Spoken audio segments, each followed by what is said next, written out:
31 डिसेंबरच्या पार्टीला मैत्रिणींसाठी किंवा पाहुण्यांसाठी छान असा बेत करूया. पाव वाटी दुधात 6 ते 7 केशरच्या काड्या अर्धा तास भिजत ठेवल्या. 2 वाटी तांदूळ पण अर्धा तास भिजत ठेवायचा. हिरवी मिरची, आलं लसूण यांचं वाटण बनवलं. 4 कांदे आडवे पातळ चिरून पाकळ्या मोकळ्या करायच्या. 4 चमचे तेलामध्ये कांदा तळण्यासाठी घालायचा. 1 वाटी दह्यामध्ये मसाले, मीठ, कसुरी मेथी घालून मिक्स करायचं.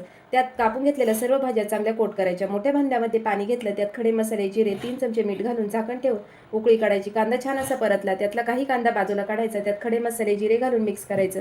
हिरव्या मिरचीचं वाटण घालायचं. ते पण छान असं परतून घ्यायचं. मॅग्नेट केलेल्या भाज्या, कोथिंबीर, पुदिना घालून 3-4 मिनिट भाज्या परतून घ्यायच्या.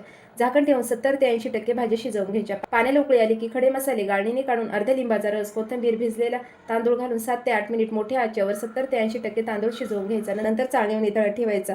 शिजलेल्या भाजीत पनीर घालून मिक्स करून अर्धी भाजी काढून घ्यायची. त्यावर भात, कांदा, केशरचं दूध, कोथिंबीर, पुदिना, बिर्याणी मसाला घालून पुन्हा भाजी घालून सेम तशीच लेअर लावायची. 20 मिनिट छान असा दम काढायचा. सविस्तर रेसिपी चॅनलवर अपलोड आहे. त्यासाठी खाली दिलेल्या त्रिकोणावर